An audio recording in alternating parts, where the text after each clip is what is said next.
শুভ সন্ধ্যা। নির্বাচন নাট্যমঞ্চের এটি শেষ পর্ব। বিএনপি এ সময়ের বৃহত্তম মধ্য উদারপন্থী রাজনৈতিক দল। ফ্যাসিস্ট সরকারের পতনের পর বিএনপি অন্তর্বর্তীকালীন সরকারকে আন্তরিক সহায়তা প্রদান করেছে ও ঐকমত্য কমিশনে ইতিবাচক ভূমিকা রেখেছে। যে বিষয়গুলোতে নোট অফ ডিসেন্ট দিয়েছে সেটা তার রাজনৈতিক দৃষ্টিভঙ্গি। গণতন্ত্রে ভিন্ন মত পোষণ করা একগুঁয়েমি নয়, বরং ভিন্নতাই গণতন্ত্রের সৌন্দর্য। জামায়াত এই ভিন্নতাকেই অন্যরূপে সামাজিক যোগাযোগ মাধ্যমে উপস্থাপন করে বিএনপির ভাবমূর্তি ক্ষুণ্ণ করার প্রয়াসে সতত লিপ্ত। বিএনপির দুটি দুর্বলতা আছে। প্রথমত, তাদের ভারপ্রাপ্ত চেয়ারম্যানের অনুপস্থিতির কারণে কিছু কিছু দোদুল্যমানতা এবং দ্বিধা পরিলক্ষিত হয়েছে। বিশেষ করে মাঠ পর্যায়ে কর্মীদের বেপরোয়া দুর্নীতি ও চাঁদাবাজি সম্পূর্ণভাবে নিয়ন্ত্রণ করা যায় নাই।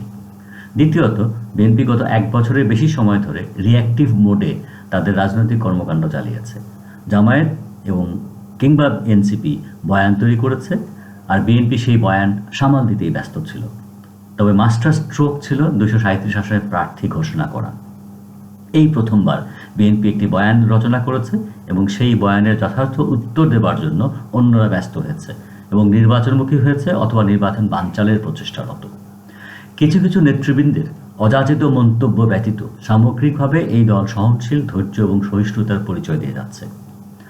সরকার জুলাই সনদের আইনগত ভিত্তি, গণভোট, সংস্কার ইত্যাদি বিষয় নিয়ে শ্যাম রাখি না কুল রাখি অবস্থায় আছে। কোনো বিশেষ দলের ইচ্ছা আমলে না নিয়ে দেশের জন্য যেটা মঙ্গল হয়, এবং যেহেতু সংবিধানের আলোকে তারা শপথ নিয়েছেন, সেই সংবিধানের আলোকেই পরবর্তী পথনকশা তারা আঁকবেন বলে জনগণ বিশ্বাস করতে চায়। সেই পথনকশা মেনেই আইন শৃঙ্খলা বাহিনী, নির্বাচন কমিশন ও অন্যান্য প্রযোজ্য প্রতিষ্ঠানগুলো প্রস্তুতি গ্রহণ করবে বলে আশা করা যায়। সশস্ত্র বাহিনী এই রঙ্গমঞ্চে অত্যন্ত গুরুত্বপূর্ণ ভূমিকা আছে। সশস্ত্র বাহিনী শুরু থেকেই দ্রুততার সাথে একটি স্বচ্ছ, অবাধ ও নিরপেক্ষ নির্বাচন অনুষ্ঠানের পক্ষে তাদের অবস্থান ব্যক্ত করেছে। জেনারেল ওয়াকার প্রায় 1 বছর আগে বিবিসিকে দেওয়া সাক্ষাৎকারে ডিসেম্বর 2025-এর মধ্যে নির্বাচনের বিষয়ে আশাবাদ প্রকাশ করেছিলেন। পরবর্তীতে বিভিন্ন সময় তিনি সশস্ত্র বাহিনীকে যত দ্রুত সম্ভব ব্যারাকে ফিরিয়ে নেবার বিষয়ে তার প্রত্যয় ব্যক্ত করেছেন। তবে 15 সেনা কর্মকর্তার আন্তর্জাতিক অপরাধ ট্রাইব্যুনালে বিচারের মুখোমুখি করা সে সশস্ত্র বাহিনীর মনোবল এবং কার্যকারিতায় খানিকটা চির ধরবে বলে অনেকে মনে করেন। বিষয়টি বিচার প্রার্থী ও অভিযুক্ত উভয়ের জন্য স্পর্শকাতর এবং সংবেদনশীল। স্বচ্ছতা ও ন্যায্যতার সাথে বিচার কার্য পরিচালিত হলে সেই আশঙ্কা থাকবে না বলেই প্রতীয়মান হয়।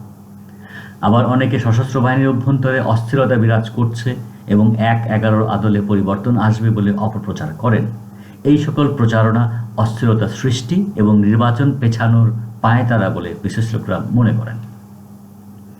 বহিরাঙ্গনের কুশলীদের অভিলাষ এবং ফ্যাসিস্ট অনুসারীদের ষড়যন্ত্র ব্যর্থ করতে হলে দেশের স্বার্থে রাজনৈতিক দলগুলোকে সমঝোতায় পৌঁছতেই হবে, এর বিকল্প নাই। দেশের অভ্যন্তরের কুশীলবদের সুনিপুণ ও দেশমুখী অভিনয়ে নির্বাচন নাটকটির সুষ্ঠু মঞ্চায়ন সম্ভব। আমরা সাধারণগণ, জনগণ যারা দর্শক সারিতে বসে আছি, তারা কেবল তখনই করতালি দিয়ে ওই কুশীলবদের অভিনন্দিত করতে পারব। সবার আগে বাংলাদেশ, এই বোধটি জাগ্রত হোক সবার মাঝে। ধন্যবাদ।